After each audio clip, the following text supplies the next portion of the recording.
Have you ever noticed that when you're dreaming and you become aware that you're in a dream, you suddenly wake up, as if the rules of dreaming say that you should never know you're in a dream, or you will be dismissed by waking up? Not slowly, not gradually, instantly. It almost feels like the dream shuts down because you figured it out, like you broke some rule. But here's the interesting part. That reaction isn't mystical. It's actually your brain doing something very specific. And once you understand what's happening, that strange moment makes a lot more sense. If you want to truly understand intelligence, power, attraction, discipline, and the hidden psychology most people live by but never see, subscribe to this channel. Because once you start seeing it, you can't unsee it. So let's get into it. What's happening in that moment starts with understanding how dreams actually work. When you fall asleep, your brain doesn't just turn off. It shifts through different stages. And the stage where most vivid dreams happen is called REM sleep. That's when your eyes move rapidly under your eyelids. Your body is mostly paralyzed, so you don't act out your dreams, and your brain becomes surprisingly active. In some ways, it's almost as active as when you're awake. But here's the key difference. Not all parts of your brain are equally active. The emotional centers, the parts responsible for fear, excitement, stress, and desire, are highly active during REM. That's why dreams feel intense. That's why nightmares feel real. Your brain isn't holding back emotionally, but the area responsible for logic, reasoning, and critical thinking is quieter. That's the part that normally says, "This doesn't make sense." In dreams, it's relaxed. So you can be in your childhood home one second, in a completely different country the next, and you don't question it. You accept it. That's immersion. Your brain is fully inside the experience without analyzing it. Now let's talk about the moment things change.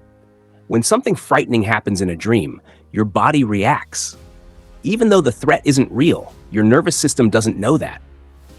Your heart rate increases, stress hormones rise, your breathing shifts, your system moves toward alertness, and alertness activates awareness.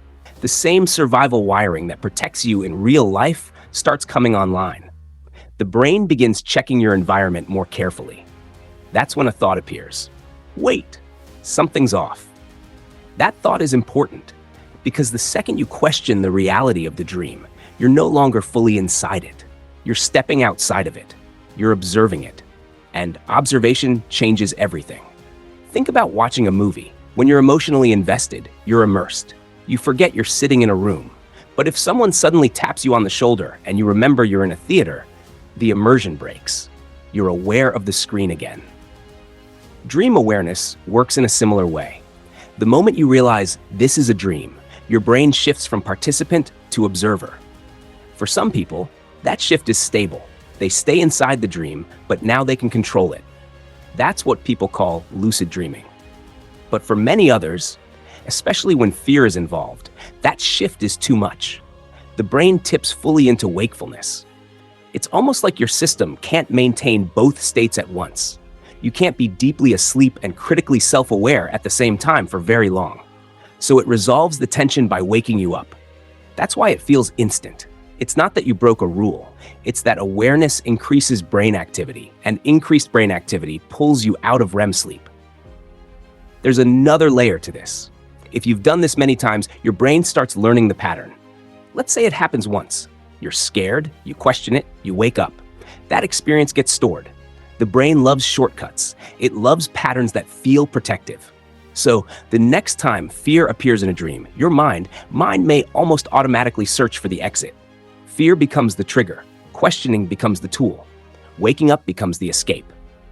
Over time, this can become automatic. You might not even consciously decide to question it. The questioning just happens. It's like your mind has built an emergency door, and the moment things get overwhelming, it pushes you through it. That's not paranormal. It's adaptation. Your brain is very good at protecting you from prolonged stress, even inside dreams.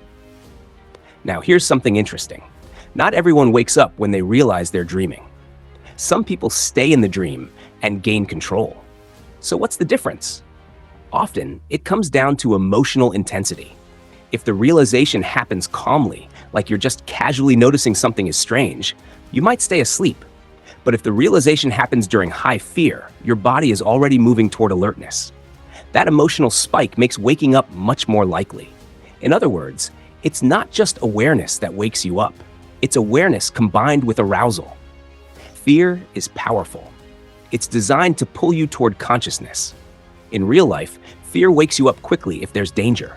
That same wiring doesn't turn off in dreams. There's also something deeper here about self-awareness. The fact that you can question reality, even while dreaming, shows that part of your mind is always monitoring. Even when logic is dialed down, it's not gone. It's just quiet. And when something violates your internal sense of reality strongly enough, it reactivates. That doesn't mean you're superhuman. It doesn't mean you've unlocked some hidden mental level. But it does mean you have a strong habit of reality checking.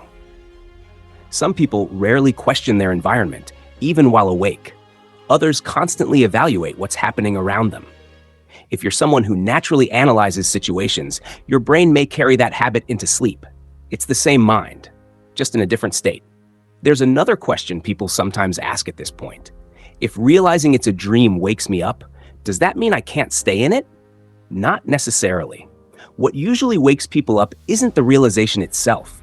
It's the sudden emotional reaction to it. Excitement can wake you up just as easily as fear. The moment you think, "Oh my God, I'm dreaming," your heart rate jumps, your breathing changes, and you cross the line back into wakefulness. But if someone trains themselves to stay calm after realizing they're dreaming, they can sometimes remain inside it. So the rule isn't that awareness ends dreams. The real rule is that intense activation ends dreams, and awareness often causes activation. Once you understand that, the experience feels less mysterious. You didn't break the dream. You triggered your brain to switch states, and that switch happens fast. There's something else worth thinking about. Dreams feel powerful because they feel real. But the moment you question them, you realize how easily your brain can construct entire realities. Every dream feels solid until it doesn't. That realization that your mind can create something fully immersive and then dissolve it instantly is actually more fascinating than any supernatural explanation. It shows how flexible consciousness is. You can be completely convinced of something one moment and fully detached from it the next. In a way, that mirrors waking life too. Sometimes we're emotionally caught inside a situation, reacting without stepping back, and sometimes we pause and say, "Wait, what's really happening here?" That pause changes everything. In dreams, it wakes you up. In life, it gives you perspective. So the next time it happens, don't think of it as a glitch. Don't think of it as breaking some hidden rule. Think of it as your brain doing exactly what it was designed to do. It detected inconsistency. It activated awareness. It increased alertness. And it brought you back to consciousness. That strange instant awakening isn't mystical. It's a transition from immersion to observation, from emotion to awareness, from dream to reality. And the fact that it can happen so suddenly is just a reminder of how powerful your mind really is.